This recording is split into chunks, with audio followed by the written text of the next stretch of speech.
Hi everyone, and welcome to Lavinia World. My name is Monica of Heartcraftpaper, and today I'm going to be showing you how to make a Royal Fairy Woodpile box. Here are some of the items that I used for today's project. I may or may not decide to use some of these, that really does depend. But first off, let's start with this beautiful Lavinia stamp. This is Celeste, and this is going to be our main image. Then we have some bubbles. I really like these. Then I have the miniature crown, mini dots, and a cluster of mini bubbles. And these are really cute. Next, what you're going to need, and this is going to create the base of your whole project, is a Woodpile box. Let's go ahead and set that aside so we can go over the rest of our items. In order to go with that Woodpile box, we are going to need this white acrylic paint. You can use any brand that you like. Next, I have a Cosmo Glaze. Now this Cosmo Glaze is made by Delta Creative, and this is a ceramic coat. So it's really pretty because it has this sheen to it. So I don't know if it has glitter in it, but what it does strike clear and gives a sheen to your work. So this is something you might want to invest in. It's really good. The next item is some gold ink, and I may choose to write or not, don't know. I'm also going to be using this beautiful heart die because of the leaves. I kind of want to pull that through on my item. Now, I may also pull in some other dies.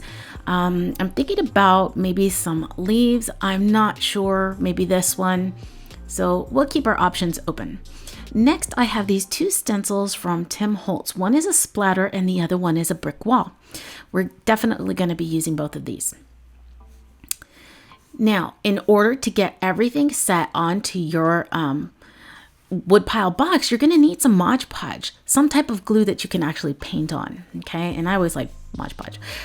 Here are some flowers that I'm going to be using. I also had this beautiful paper that I had from another project, and it's got this watercolor with flowers, and it just looks really rustic.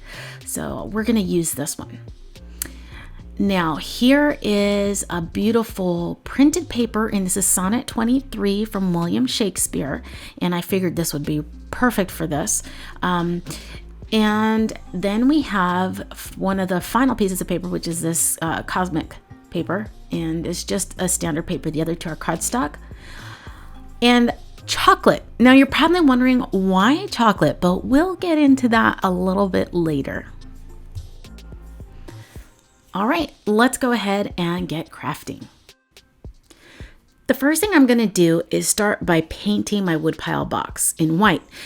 Now, I'm starting with the upper edges so I can start getting those dry before anything else. So when I close my box, it doesn't glue down. From there, I'll start working on the inside of the box and work my way out. Now, as you can see, I'm not perfectly coating this. I'm creating kind of a whitewash effect. I want that rustic look from this box, so I want a lot of that wood kind of popping out for me.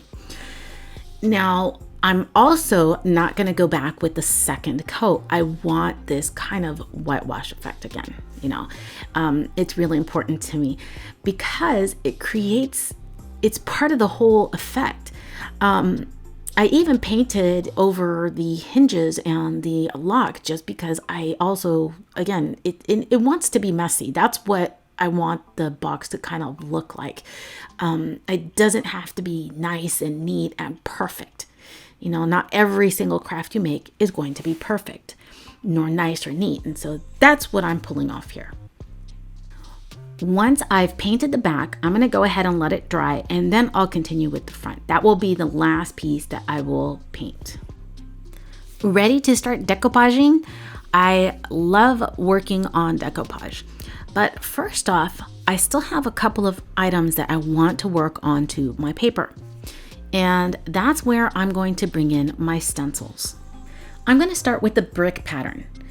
I kind of want to give it a grungy type look, slightly, but more of a fancy grunge look. So I'm coming in with Stormy Sky, yeah, just kind of bringing down that color, not necessarily too far down. Okay. It's up to you what color you would like to use if you do decide to follow along and do a project like this. But I like this because it matches the colors on my paper. Next, I'm bringing in fossilized amber on that splatter pattern. Again, I want to kind of pull those colors from the stars and the sky that I have on that beautiful navy blue pattern. Okay, and this is going to be a little bit sporadic, so it's all on one corner. I'll repeat the process again. You know, here's the paper, and you see how those items just kind of match up. I'll repeat this process over on the second sheet on the back side. So here's the second sheet that we're going to be using for the back side of our box. Again, I'm kind of following the same pattern, but on the opposite corner. You just want to make sure you utilize the same patterns and kind of in the same way. I don't know about you, but I find that I love to decoupage, and I'm ready to start getting this onto my Woodpile box. So the first thing that I'm actually going to do is I'm going to distress this a little bit more. Kind of want to see which side I want to distress, and I'm thinking along this edge here. So I'm going to go ahead and kind of cut into my paper a little bit wonky. Now you're probably thinking, well, you're going to distress it. Why are you cutting it up? Well, I want the distress to follow the lines of this particular cut, and that is why I cut my paper. Now I'm going to simply run the edge of my scissor right on over that, and that kind of creates a roll onto that paper. It also forces the paper to kind of break apart and fray at the ends. Finally, I'll go ahead and add some color to those edges with Stormy Sky, and it gives it a really nice look. I'll repeat the process with the following page just to make sure that it has that kind of same look, except I'm going to do it on the opposite side. As you can see here, I've added in my color. We're good to go. Okay, next is the Modge Podge. Now, it took me a bit to get this opened, so I was kind of forced to cut away for quite a bit in order to get this ready. But go ahead and coat the top of your box with Modge Podge. And I'm sorry about my little pup there, but he's nosy. He likes the smell of it for whatever reason, and well, he's there. Now that I have my box completely coated with Modge Podge, I can go ahead and set down my paper. Now I already had it set to exactly the way that I wanted it, so I'm just gonna line it up with the corners and the edges and then press down on it. You want to make sure that those rolled edges don't get glued down, so you kind of want to be gentle where that is and just kind of press down lightly, tap on it to make sure that those rolled edges just don't flatten out. Okay. Now I'm going to start adding some layers. And what I mean by layers is I'm going to start coming in with some paper, figuring out where I want to lay this and kind of tear it up and bring it in. So this particular paper I think is very pretty. I love the little floral piece, so I think I'm going to keep that and just tear that away. And this upper corner I think would fit best.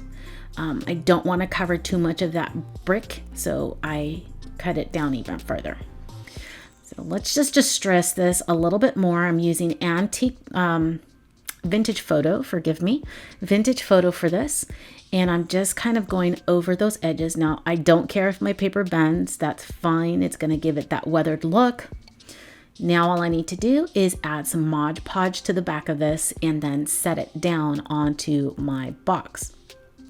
Again, I do apologize for my little dog. I have a Velcro dog, so basically I carry him in a carrier while I'm working.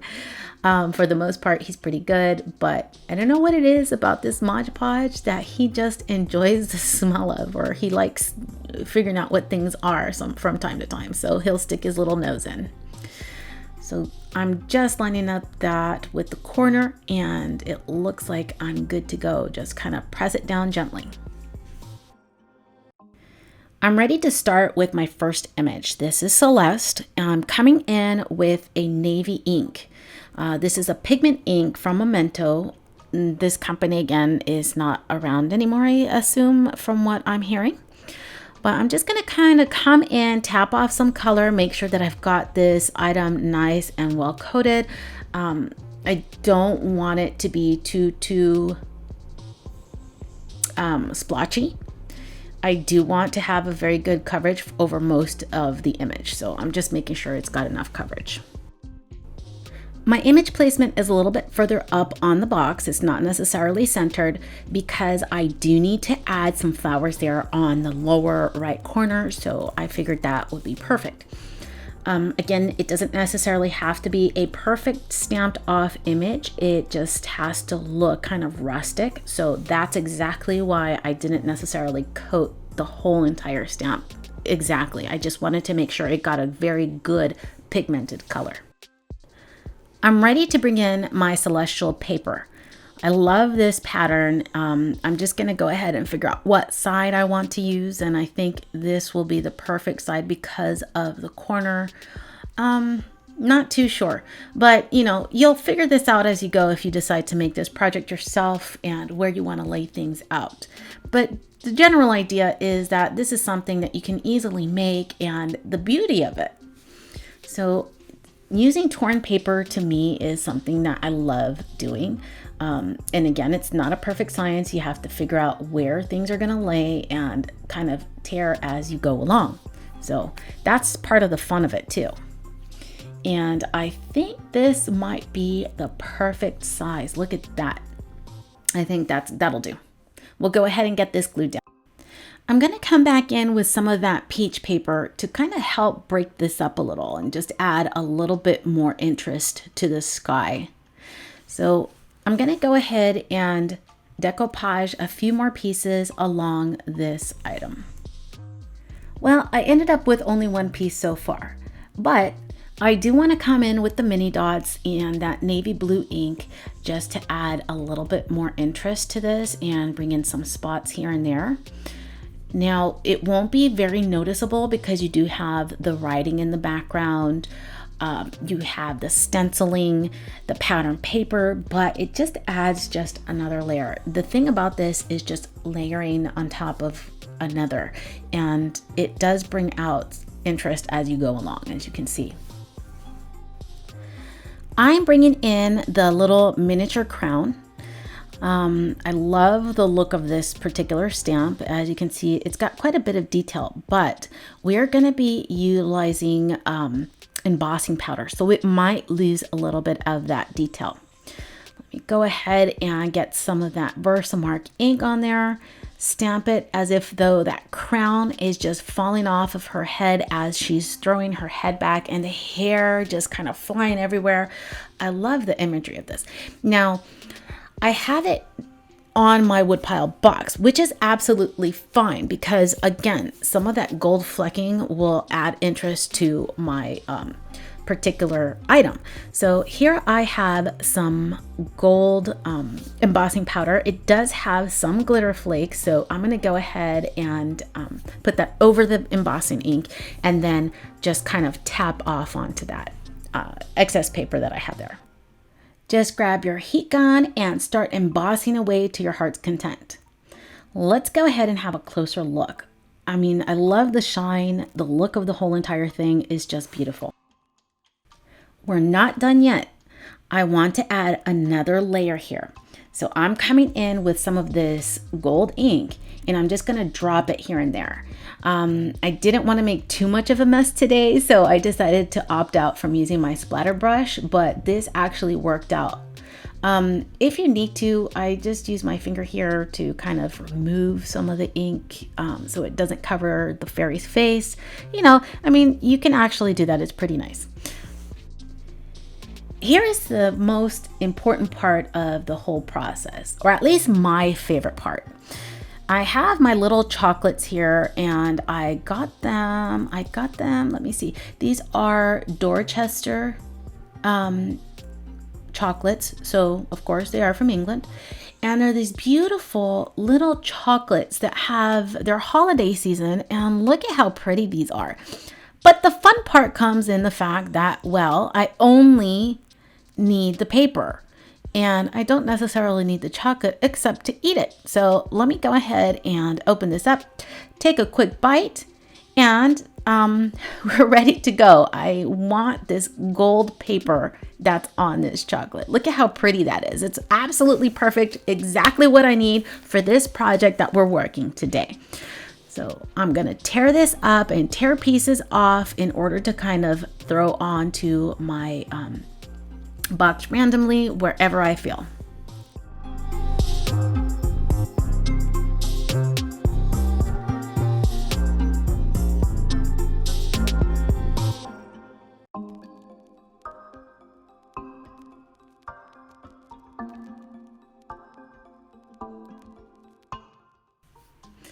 Let's have a closer look so you can see just how beautiful that paper actually is on there. I mean, to be honest, I'm just gonna set this aside and let it dry. But to be honest, who would think that off a piece of chocolate that you're gonna find this beautiful gold paper that fits the work that you need? So let's go ahead and work the back image while my box dries. I'm just gonna go ahead and start decoupaging on top of that paper. So here you can see that I already added in the roses and part of that cutout of the heart. I did that with white glitter paper. Now, unfortunately, my video cut out and I wasn't aware, so I'm sorry and I apologize, but usually I like showing all my work. But I still have a couple of elements that I'm going to add to this, and I found some pearls that I had, and these are from Tim Holtz. They're fairly solid, so I'm going to use one, maybe two. I have different sizes. I just need to determine which one I want, and I'm going to glue these onto my box over there by the flowers. Now this is Cosmic Shimmer's acrylic glue, and what that will do is it will set it down just like acrylic would, like you would use your glue gun, but it takes a little bit more time for it to dry.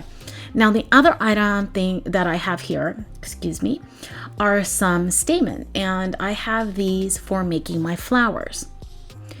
And because they're gold, I figured this would be perfect and kind of fit in with my theme. I'm just gonna glue them in with some regular glue because they really don't need to be glued down very much, but you do have to twist it and then add your glue all along the bottom and then just stick that right on in there. Make sure you press down between the flowers where it's going to stay, so that way it remains glued down. Okay, I've repeated the process of the stamen on the other side as well, just to bring in a little bit more gold.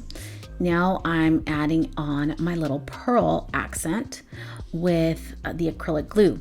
Now all I want to do is make sure that I kind of set it in place and that I have enough glue on there. And I'm a little bit worried that I didn't get enough glue, but we'll see.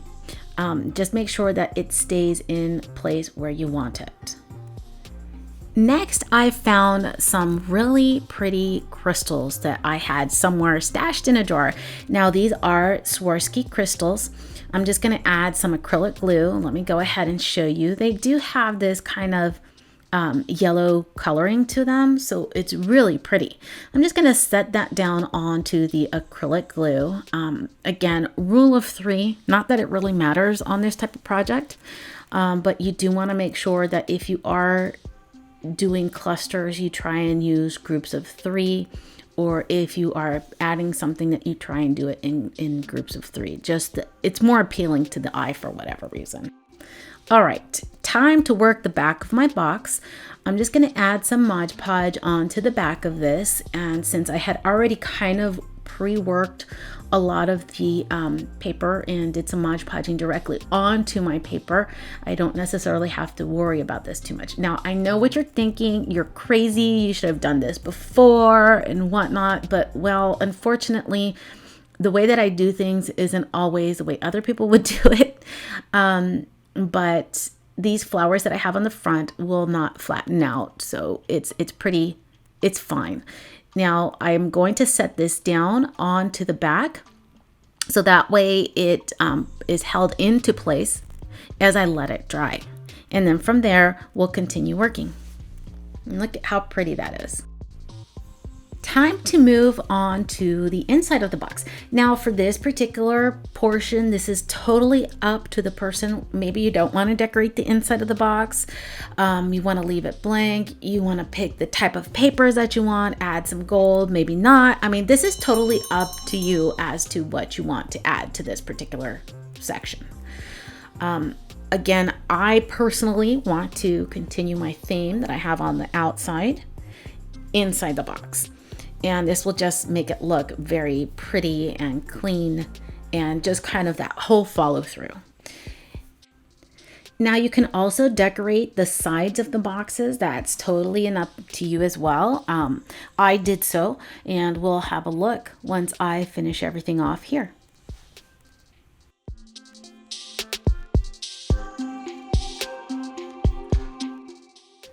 Okay, it's time to bring in some of that glaze. And this is going to add a very pretty shimmer to this box. I'm just going to go ahead and use a little sponge brush to kind of add it onto very specific areas. In this case, I'm going to be using it here on this white section just to add a little bit of shimmer kind of peeking out from the background there in between all those papers.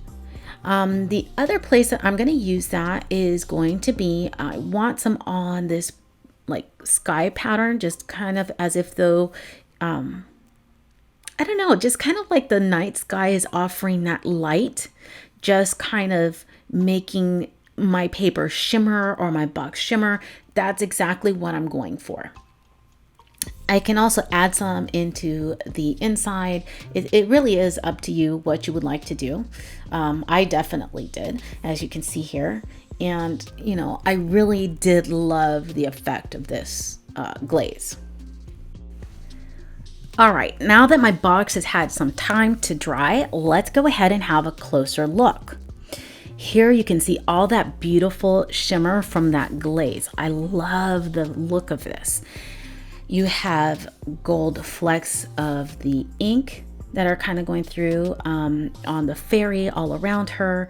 My pearl is nice and on there. You have the crown, again, that also has a lot of shimmer because of the embossing powder. You have gold flecks of paper, the roses, and you can even see some of the shimmer from the glitter paper, sparkle from the crystals. And this continued throughout the whole entire box. I decided that I wanted to really bring that through. You can see the back of the box as well. And then when you open it, look at how beautiful that is. You get a bunch of shimmer from that glaze there, as you can see on that paper. And again, I did that really only on that dark navy blue paper. Here, you can give this as a little ephemera box. Or if you're going to be like me, I'm going to keep it and I'm going to use it as a jewelry box. I hope you enjoyed this video tutorial. If you do find that you like it, go ahead and like it, and then as well leave a comment. Let us know if there's anything in particular that you would like to see on our channel. Thanks for watching Lavinia World. For more videos and tutorials like these, don't forget to subscribe. You can also visit the shop at www.laviniaworld.com.